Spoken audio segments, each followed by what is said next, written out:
All right, now we would like to get a picture of all the third grade scholars. You guys want to scoot down into the middle? Or are you blinded by the light too? Come down here by the Scoot down here. Hey, once we get in front of the TV right here. Oh, yeah, that'd be a great picture. While they're getting that lined up, let's give our third grade scholars another round.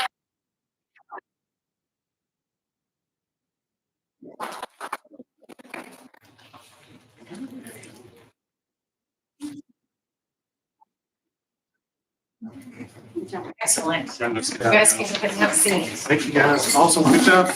Moving on to fourth grade. Eva McCardle, High Five Club in fourth grade, English Language Arts and Math. Oh.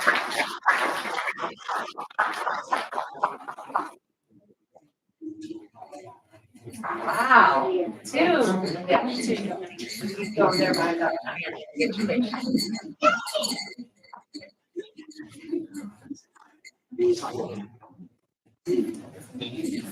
And beautiful, maybe should we have it over there? Yeah, Take a picture over there. Sorry.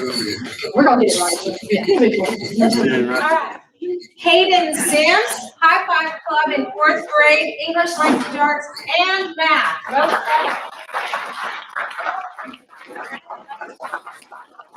Great. Congratulations. Get your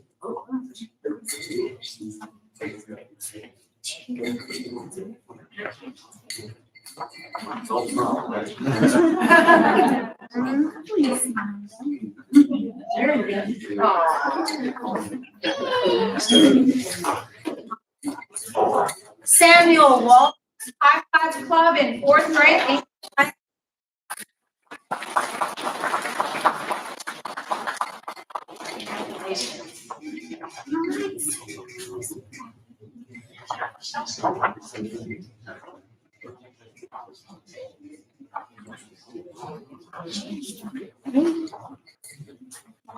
Maylee Cobb, High Five Club in fourth grade math.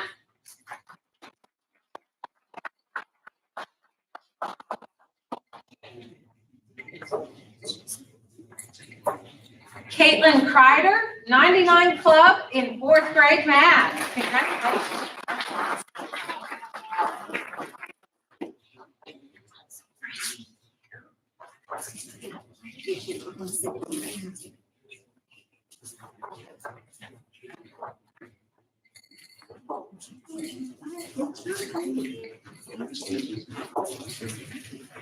Next, we'd like to recognize Carmelo Willis, High Five Club in fourth grade math.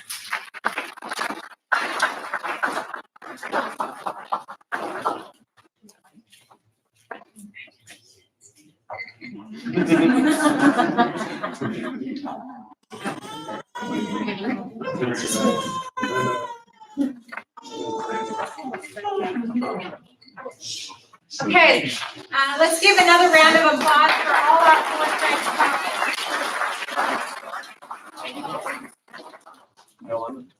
Get a group picture now.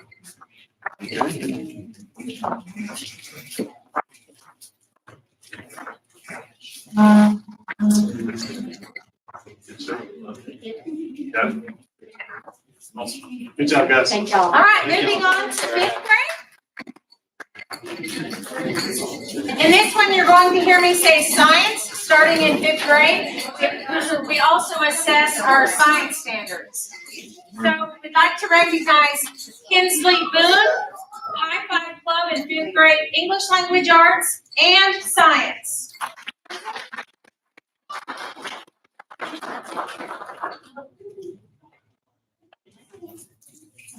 Sebastian Cameron, High Five Club in fifth grade, English Language Arts.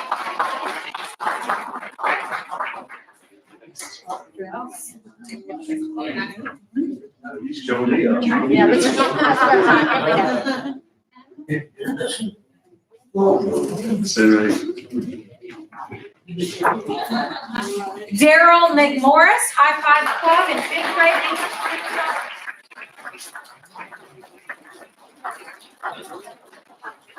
Congratulations. Like that smile.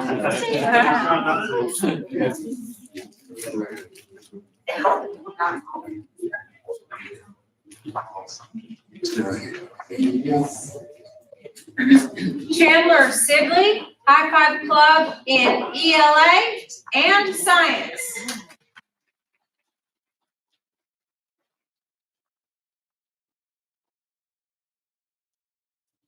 Lee Taylor, High Five Club in 5th grade math.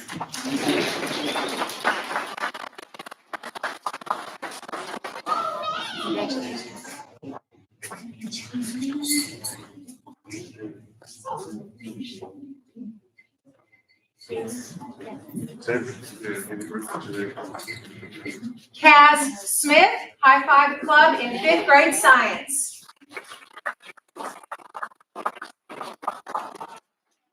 All right, that's our 5th grade group, so let's give them another round of applause. We're gonna get your group picture. Are you ready? Yes. Boys are dominating this group. That's what I'm talking about. Yes. Wow. Congrats, guys. Good job. All right, moving on to 6th grade. Yes, I know, it's good now.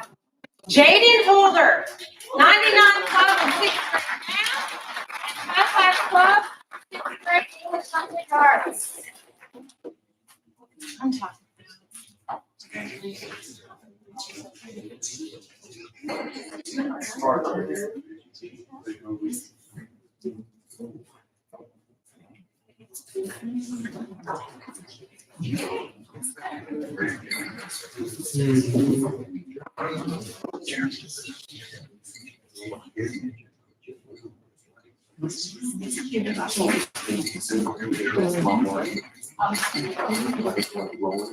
Jordan Holder, 99 Club in 6th grade math. High Five Club.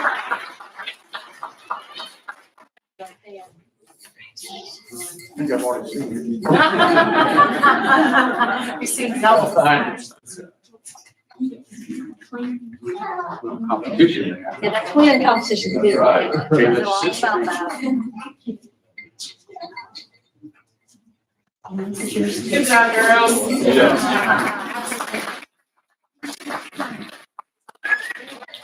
Layla Holder, High Five Club in 6th grade, English language arts and math.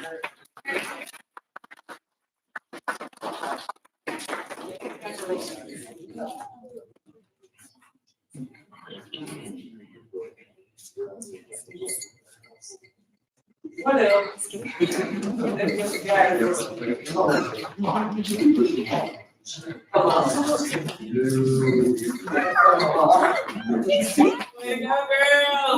William Kemp, 99 Club.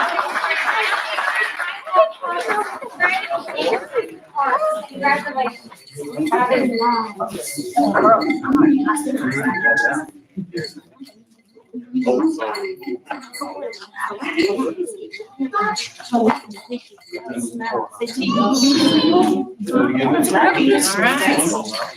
All right, let's hear it for our 6th grade group.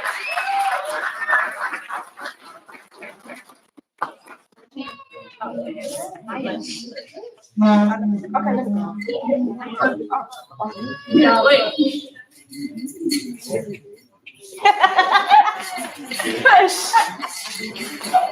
Congratulations. All right, our very last award that we want to give out is for the entire school of Lumberton Elementary. And I'll have Ms. Clark come up. We're recognizing the students for month 1, average daily attendance, okay? When you hear us all the time asking students, please come to school, we take attendance every month. We have to keep track of what our attendance is. And Lumberton Elementary had the highest one in the highest month so far in the district at 95.41. That is huge. And thank you parents and transportation director for getting your students here every single day. It's very important for them to be here to interact with their teachers and their peers. So congratulations, Ms. Clark, okay? You betcha. Let's get a picture of that. He said it was a good student.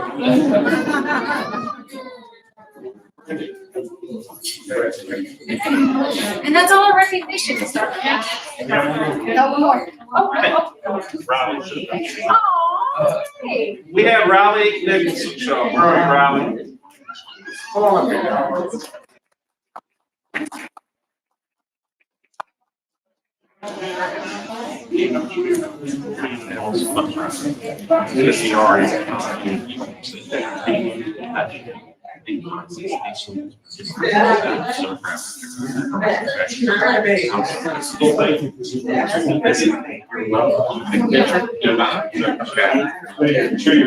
One day you gotta show the good stuff. There you go. Yeah. There you go. Awesome. Good job. So, all right, so that concludes our recognitions for tonight. If you'd like to stay around and listen to the rest of this board meeting, you're welcome to do that. But if you would like to ease out right now, that would be a good time for you if you got other things to do. I know a lot of ball games, a lot of things going on. So now would be a time if you would like to kind of ease on out. It'd be good. Right.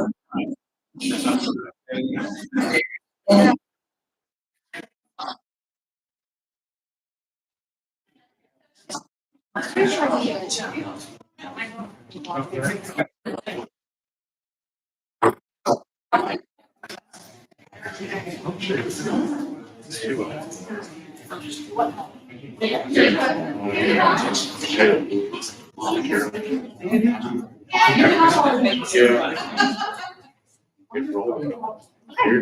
right, well, we're going to carry on with the rest of the agenda. We thank those who are here, and we're so proud of all of our students, of course, and the educators that are working with them daily to make those huge accomplishments possible. So can I say something quick? Just want to make it public for those who are watching Citizens First, but Mr. Chance could not make it tonight, our board president. He works in the medical field, and you have emergency surgeries and things like that going on, and he had to be there. And so he sends his regrets for not being able to be here tonight, especially since this is one of his schools that he represents. He was, when you had to work for a living, you had to be there and take care of your family, this, that, and the other. This, board is school board is an important job, but it is a secondary job, not get rich being a school board member. Yes, so it's a service oriented position, and he sends his regrets not being able to be here tonight. Okay, so we will start with number 5, approval of the September 14th, 2023 minutes. So moved. Second. All in favor? And that passes. Next, we'll do item number 6, approval of the monthly financial report for July 2023. So moved. Second. All in favor? And that passes. Approval of the monthly financial report for August 2023. So moved. Second. All in favor? Aye. And that one passes as well. Item number 8 is whether or not we charge fixed asset custodian for lost stolen Wacom tablet number 048588. I'll say this, board, is that this teacher had the device stored in a cabinet in her room when she left for the summertime. The door was locked over the summertime. It went missing, and we've looked for it 9 ways a Sunday and haven't been able. So I would say she's properly secured the item, and it has gone missing. Okay, so according to our policy, so we have the option whether or not we charge this. Mhm. So as you make your motion, please determine which you are motioning for. I'll make a motion that we do not charge the fixed asset custodian. Second. Okay, all in favor? Aye. All right, and that passes. Number 9, approval to vacate charge for lost stolen Wacom tablets number 048597 and 048601. Similar situation. This was charged to the principal because we had to have somebody in. He never saw the tablets. He never put hands on the tablet. We had to have a name in our system. So his name was one, and it's kind of the catch-all. We had a change in fixed asset clerks that was not properly charged. Was not properly put into where it needed to be assigned. And so I do not, and in my opinion, this was, principal never had actual custody of these items. So that's why it's being asked to vacate the charge. Okay, so, do we have a motion to vacate the charge? Yeah, I'll make a motion we vacate the charge. I'll second that. All in favor? Aye. And that passes. Item number 10, charged fixed asset custodian for lost, stolen DeWalt compressor. This is a compressor that was in our grounds crew when we had a grounds crew and we outsourced that. We centralized all of the material, all the assets and equipment from our grounds crew into here at Carvis and one of our locations here. It was assigned to our maintenance director, similar situation where he never laid hands or put eyes on the compressor. It was locked in a last, was reported it was locked in the storage, but the problem is that a lot of people who have keys to that storage. You're good. So there's a lot of people that have keys to storage that feel like we did everything to secure the property. It has gone missing. Okay, so your recommendation is, I would recommend that we do not charge our maintenance director for this site. okay, do we have a motion for that? Yeah, I'll make a motion we do not charge. Second. All in favor? Aye. Okay, and that passes. Number 11, approval to advertise for bids on fencing for SES, PUE, PLE, and Baxter. If you don't mind, I don't want No, to you're okay. monopolize, Keep but this is an item that, we came to you guys about a year ago, and we pledged $1 million for upgrades and safety on our campuses, and this is part of that. It's taken that long because we get bids and get estimates and bids and all that stuff, and so this is where we're going to upgrade our fencing and replace some of the 4-foot fencing with 6-foot fencing around our campuses that we feel like would be very beneficial. Automatic gates in some of our campuses. And so it's taken this long to get those bids and everything together and just to get people to do the work. I mean, anybody do work nowadays. So anyway, so I'm excited about this because on these campuses, and we do have some other projects that are in, that these are just some of the, y'all already approved several other campuses, but I'm excited about upgrading your fencing and security of our buildings. Any questions? Okay, do we have a motion? Motion. Second. All in favor? Aye. All right, and that passes. Next, we have the approval to change to the following policies: CI, EDAA, GBRIA, GAAE, GABB, GAC, GACK, JGDA, and JAA. Motion. Be good. Second. All in favor? Aye. And that one passes. Next, we have approval of 2 new policies, GAA and GAAB. Make a motion. Second. All in favor? Aye. And that one passes as well. Next, an approval to rescind policy GA on personnel goals and objectives. So moved. Second. All in favor? Aye. And that one passes unanimously as well. The next one, we have the 3 school calendars coming up. So the first will be the approval of the 2024-2025 school calendar. And I'd like to say about all 3 of these, we worked really hard, and the reason we're doing 3 years and while we're presenting in 3 years is so that our parents and our staff and our faculty can go ahead and vote. To go ahead and plan accordingly. We'll be able to give them plenty of time to plan for vacations and things like that. But, when we went to our flexible calendar now with the 2-week breaks that we just got off, and I'll talk more about that in a minute, it really has, I don't want to say simplified, but there's only so many variations that we can do now with our calendar. And so it has kind of simplified that process because there's not so many mini breaks. There's just one big break. And so, but in consideration of our calendars, we have 180 days for students, 187 days for our teachers. We want 90 days before Christmas and 90 days after Christmas. And I'll go ahead and I would like to say for the record that for the 24-25 school year, the 25-26 school year, we tried everything we could not to have to come back after Memorial Day, but it just was not. So we're going to have to come back after Memorial Day. On the 26-27, we'll be able to get out before Memorial Day because it's on the 31st of a Monday. But our students will still have 6.5 weeks of summer in time with a 2-week breaks. With the fall break and the spring break, and same Thanksgiving break, Christmas break, 2 weeks, a week for Thanksgiving. And so we had to get our professional development days. We've started front loading our professional development days with 4 professional development days. And think about that. Professional development should be before the actual students come in so that we can be prepared. We've seen some very good success with that. So we're putting 4 out of the 7 days that they have for professional development at the beginning of the school year so that they can be ready for our students, our teachers can, our administrators can be ready for our students. Also helps with our bus driver, our cafeteria services and things like that.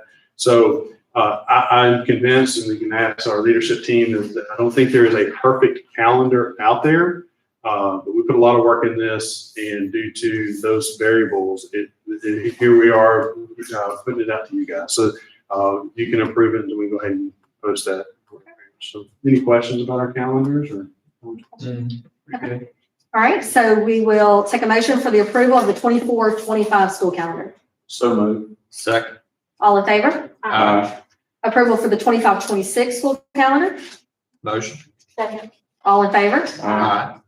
And then finally, the approval for the 26-27 school calendar. Second. And all in favor? Aye. Okay, we're going to move on to our board attorney matters. So, Mr. Norton. 2 items tonight. One, we have a request from the Friend Law Group out of California. That's FRANTZ. We've hired them before on the vaping litigation. They are going to be pursuing groups such as Facebook and other social media sites with potential class action litigation. They have asked if our district is interested in joining that litigation. I've talked to Dr. Hampton. He's told me that he doesn't believe that the internet and the social media sites are definitely impediments to education in many circumstances. And so if you decide you would like to hire this firm, it would be on the same arrangements as before. It would not cost us anything out of pocket. We would, upon settlement of any litigation, there would be a charge of 25% for attorney's fees plus out-of-pocket cost. Okay, does anyone have any questions? I would just like to say I'm in favor of this for the fact that, you know, social media it causes a major disruption on our campuses, especially our middle school and high schools, and it seeps down into our elementaries as well. When parents allowing kids to have phones earlier causes a lot of cyberbullying, harassment, those things that we have to deal with constantly. And just like the vaping, we talked about vaping being an epidemic in our schools. And so we felt like joining that lawsuit would send a message that we don't approve of vaping. And I think the same thing will send a message that we don't approve of allowing students to freely have free access and be able to do things on social media as being happened. Okay. I think given the success we've had with this, if it was the same firm, Yes. with the track record, I think it's a no-brainer. So would you like to put that in motion? Yeah, make a motion that It's a no-brainer. we join the lawsuit, class action lawsuit. Is there a motion? Second. All in favor? Aye. Okay, and that passes. The second item involves the prior litigation, and I refer to it as the Jewel lawsuit. This is the vaping lawsuit. There's class action. Jewel was the primary defendant in that litigation, and Altria was the second defendant. Jewel settled a few months ago. I talked with our counsel in California. We should be receiving our first settlement in November. That one totaled a little over $250,000 for the settlement. It'll be paid out in 2 different stages, but we have not received the settlement yet. We have signed the documents, and the money is in the process of being collected and distributed. And they have now agreed with Altria for a proposed settlement, but each school district, and there's thousands of them around the country, will need to join in. The amount that and there's a matrix that they put it in. But for Lamar County School District, and it's based on our student numbers at the time of the litigation of 10,132 students, would be $78,718. So that would be in addition to the 260-something thousand we would get from Jewel.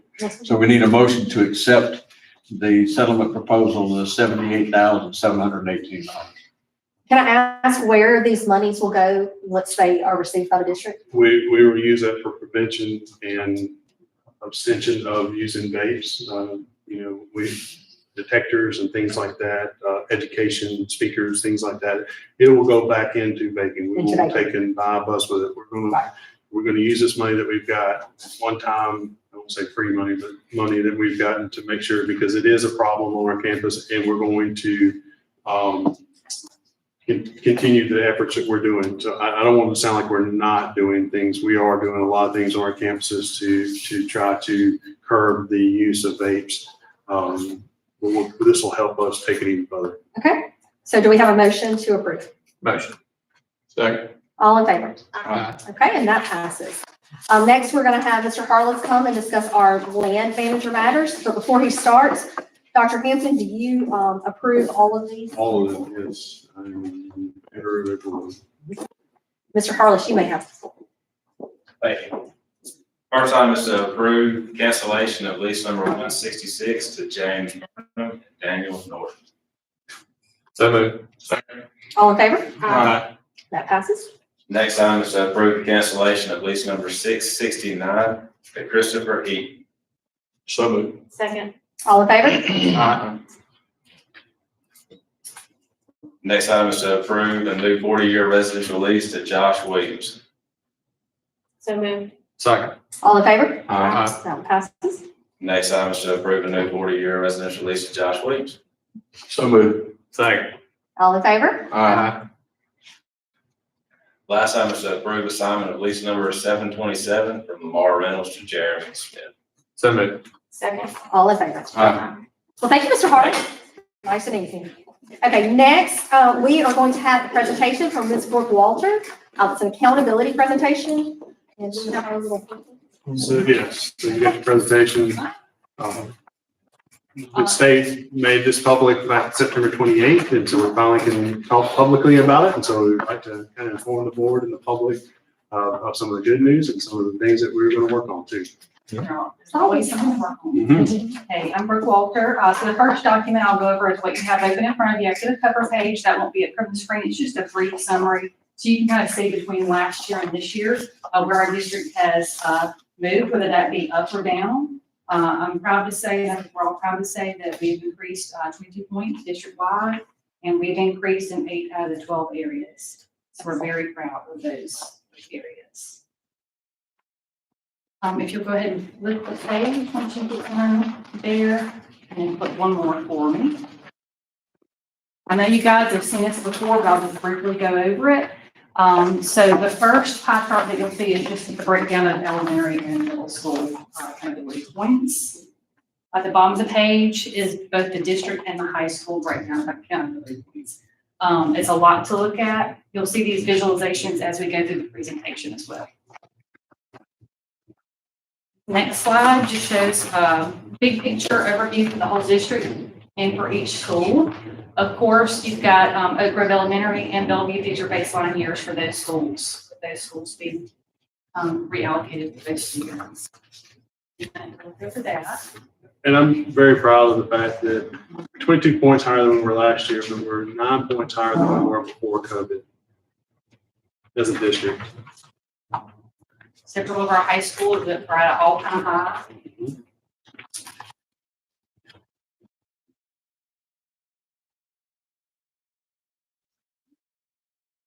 At the bottom of that page, you can see the accountability cut scores for both the district, elementary, and high schools. Next, we'll move on to ELA proficiency. So this is an area that we've had a lot of growth in the last few years. Of course, almost every slide, you're going to see a little blank space for the COVID year. Okay, we keep saying it. We'll be glad when we can stop saying that. But you'll see that 1920 is missing here. But you can see Lamar County and Navy, and you can see Mississippi. And then we cover it. I'm very proud of our ELA proficiency, that we have more students, more percentage of students scoring proficient in advance this year than we have ever. It's the highest percent of proficient advance. So next is growth. For reading ELA. And again, that's Lamar County versus Mississippi. And then last for reading ELA is growth of lowest 25. And so this is an area our schools are definitely focusing on, this low 25% to help them grow.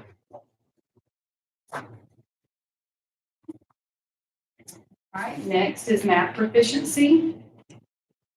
Had a lot of growth in this area as well. As you can see, that's the highest math, it's both math and ELA is the highest proficiency we've had historically. Next is for math growth for all students. It's the same type of display there of Lamar County versus Mississippi. For math for the lowest 25, we had a growth of almost 10 points there, so.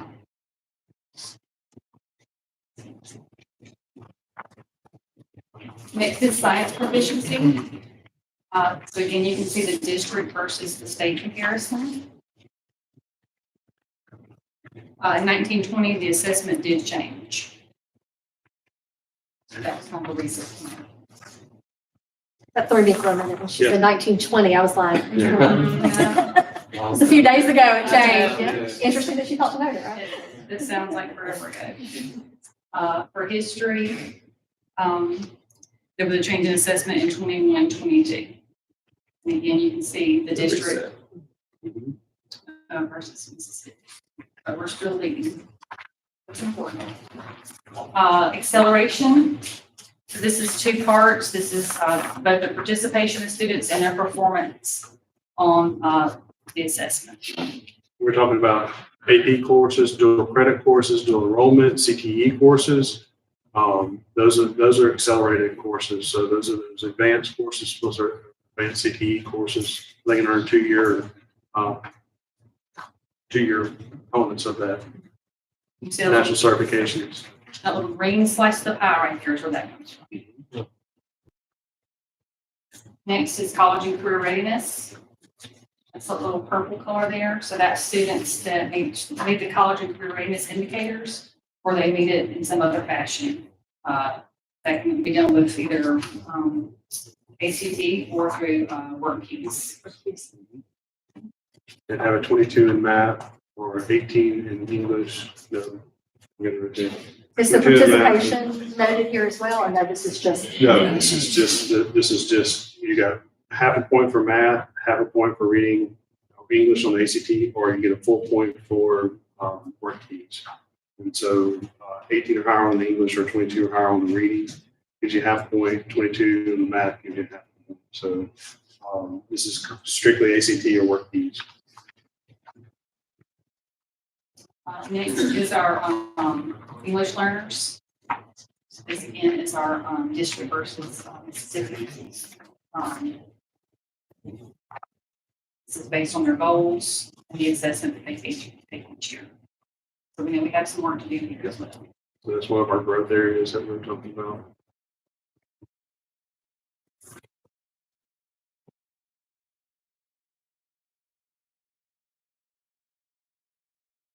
Next is our graduation rate. That's a little bit bigger piece of the pie you can see down there. Our schools are working on their cohorts right now towards graduation. Once students enter the 9th grade, that clock starts ticking.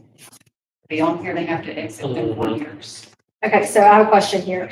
So do we think that this is a rollover from our COVID years because they do have only the 4 years to be complete? And then maybe we have some kids that are still not quite finished yet because of that time? It's possible. It's fine. But we also had some kids that, when we went home for COVID, never came back. The state is, Go ahead. No. the state is steadily rising.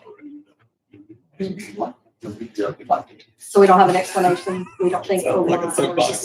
Ours, you know, be careful how, but when the states was already so low, and so as they increase, you know, it's kind of a squash in the middle type deal. We have identified and we, you know, and again, it's one of those kids, and I think it ties into your attendance, ties into just getting kids to come to school and stick it out through high school.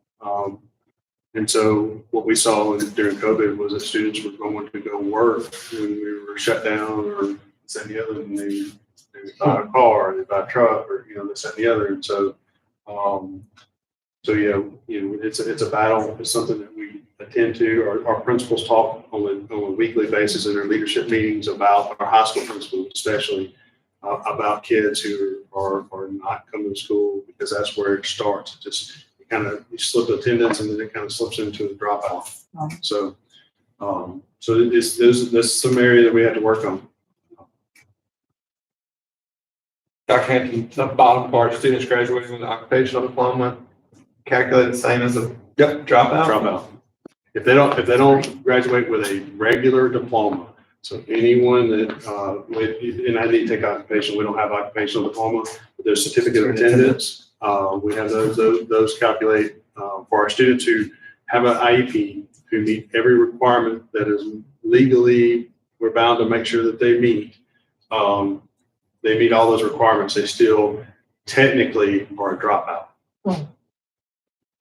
And that's federal law. That's not a state law, that's a federal law. Well, and the kids who haven't been with us the whole 4 years, so get counted. If they spend the majority of the time with us, then they count for us. So I'll use my daughter. She went ninth and 10th grade in another district at the time. She came to our district with me when I came over, joined the district in 11th and 12th grade. She spent half her high school career at one school, the second half at one of our schools. So we got her the graduation rate for her because it was half and half. But if she would have spent 9th, 10th, and 11th with us and went to somebody else, they would have got to still count for us. So we have students that will spend 9th, 10th, and 11th and then transfer to the neighboring school. It's not in their interest to make sure that they walk across that stage, because we'll take the hit on the graduation. Interesting. Thank you for clarifying. No problem. We don't make the rules, we just follow them. Next couple of graphs are around ACT. So this is our junior ACT, the district, and the Mississippi averages for our junior ACT. And that includes this past year. This is a one test, one time. They take it in February. Our juniors are stacked up against all juniors in the state. The next slide, you'll see national comparison. We do not have the graduating class of 2023 yet, but we'll get that soon. But if you notice the comparison of our district seniors with the national average, we're back to 0.6 spread, which hasn't happened since 15, 16. Of course, you see the Mississippi comparison as well. Third grade reading gate. This assessment is given to every third grader. It does not matter if they're self-contained study. Every student takes this assessment. So these percentages you see here is based on their first attempt. They do have other attempts to take that assessment. Good cause exemption as well, but this is, we were measured on the first attempt of every student taking it who passes it. We're still about 10 percentage points ahead of the state. Mississippi Kindergarten Readiness Assessment. This is an assessment that's given in the fall and the spring, so you can see a comparison there of the years. And of course, you've got that COVID year there, but their scores in the fall compared to their assessment in the spring. And of course, we're waiting on this year's spring assessment.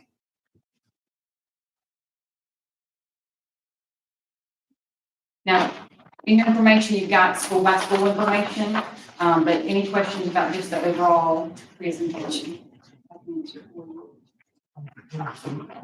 Thank Thank you so much for explaining it. Thank you. Thank you. So we're very proud of our proficiency scores. We have a lot to be proud of being an A school district. So very proud of those things, but there are some areas that we've mentioned here that we've identified that we need to work on. That's our lowest performing students, our 25 kids, so graduation rate, things like that. So, and I'll go right into my, Yeah, let's just go roll right on on, to right on into my superintendent's report. superintendent's report. We do track, and we have leadership team meetings weekly at our schools, for tracking these items. We use data, to make sure that we're progressing. And I mentioned earlier, one set of data is our, attendance. And so, but I'd like to go, so we want to improve, our goals, but our attendance for month one, Friday before we got out for fall break, we were 10,506 students in our district enrolled. We had an attendance of 93.58% for the July, August, and September. They call that month one. Okay. And to do that, because you got to let students who move in the transfers, and you got to let the dust settle before you really start. And so when they let the dust settle in month one, and so we set a goal for our attendance as a district is a 95.15. In this first month, we had two schools. Lumberton Elementary at 95.41 was the highest, and Oak Grove Elementary was 95.25. So they were second. They were the two schools. Commend them for being above our goal that we set. But I will gladly say that every one of our schools, our lowest attendance rate was 91.67. And that was one of our high schools. And it's typically our high schools are our lowest attendance rates because those kids drive, you know? And so, those attendance numbers, I'm pleased with. We didn't meet our goal. We set that goal high. Just go ahead and say that. And so, but to be at 93.58 as a district, I'm very pleased with that. And we'll continue to monitor that. I want to mention Faye Craft. She was recently in the news. It was an article. She's a junior at Harvest High School. This junior is recently selected to be a finalist in the Honors Performance Series. This gives young performers a chance to play mainstream stage. She'll be traveling to London next July to perform in the International Concert Series. Very proud of her. I mean, so we talk about kids and we see all these things that we're doing from accountability. These things aren't measured in accountability. These things that our teachers are doing, our students are doing, don't get measured in those numbers. And I think we do a great job. I want to recognize Abby Beth Ford, a junior at Purvis High School, and Zach Rifkin, a senior at Oak Grove High School. They've been selected to serve as State Superintendent's Student Advisory Council for the 23-24 school year. This is 67 members of 67 students across the state. There's some new members. There's 111 across the state out of 30,000 students. Okay. No, 300,000 students. Sorry, 300,000 students. There's 111, and there are two of them from Lamar County, and they'll meet like 3 times a year. I want to recognize our band programs. Our band programs went to Gulfport Saturday. Summerall, Purvis, and Oak Grove performed in state band evaluations. All 3 bands were all superior. So just phenomenal things that they're doing. We have volleyball playoffs. We got Summerall versus Greene County at home tomorrow at 6 p.m. Oak Grove High School versus Biloxi at 6 p.m. Purvis High School versus Pascresian all at home. This week in football, we've got Summerall at home versus Columbia, Oak Grove versus Brandon, and Purvis High School versus Lawrence County away. Lumberton High School here versus Sacred Heart at home. At each one of our football games, and this Friday night, Oak Grove will be the last one to do it. We have Read for the Win, is where we have our early childhood people who are handing out books for our elementary students to promote literacy. It's a phenomenal thing, and those kids come and they get in with a paying adult. They get into the ball game free. They get a free book, and so that'll be at Oak Grove Friday. We'll also are slated to have the governor do the coin toss before the game. Do a little interview with our color analyst here. And so we'll be very honored to have our governor here to do the coin toss. We had our intercession week, September 25th to the 29th. We had 1,200 students sign up. We averaged about 760, 755, 78, something like 55 students coming. Was honored to have Madison County Schools come in and see how we do our intercession to see, because, you know, they're looking at doing some things similar to what we're doing. So it was a success on so many levels to get students, get them extra work that they need, or enrichment things that they needed. So we're, and our teachers today, we had professional development through our intercession days. We had professional development today. And so just a lot of going on in this district. And I just want to continue to remind you the things that are going on sometimes that don't show up in these scores, that we're much bigger than a score, but we're very proud of being there. So any questions for me? Thank you so much for that report. Okay. So item number 22 is to set our next regular board meeting for November 13th, 2023 at Summerall Middle School at 6 p.m. Does that work? Works for me. Our conflict is not here. That's right. That's right. The one who is not. I'm good. Everybody good? Yep. Okay, so we'll take a motion. Motion. Second. All in favor? Aye. And that passes. Item number 23 is our consent agenda. So Mr. Carlisle, do you have any questions? I don't. I did have one, I guess I do have one question. On the gym floor, I guess, are we putting something in place? So we have some sort of record heating in that we can, is there anything that can be done to prevent that?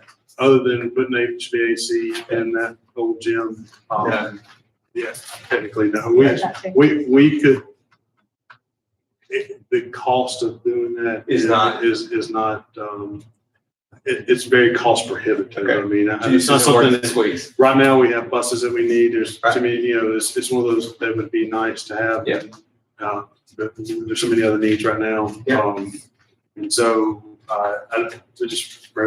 and we think it was the heat, because I mean, it's the only thing we can think of Right. that caused that floor just to kind of peel up. And, Right. you know, and it just kind of just rolled, and it was just mush, you know? And so, so that's why we had to come back to you guys and ask Yeah. for that additional allotment for sand it all the way down, refinish the You go whole again. thing. Other than that, I got it. Okay. Mr. LaFan, any questions? No question. Ms. Farmer, any questions? No. All right, we'll entertain a motion Motion. and a second. Second. All in favor of the consent agenda items? Aye. And that passes. Okay, and that is going to bring us all the way to other, and we have no other tonight. So we will consider executive session. We have an attorney matter with a litigation update. So would anyone like to make a motion that we consider executive session? Make a motion, we'll consider executive session. Second. All in favor? Aye. Okay, and we will entertain a motion to enter executive session. So moved. Second. We've got, all in favor? All in favor. Okay, so we are now in executive session. Thank you for being here. Thanks, guys. Appreciate y'all being here.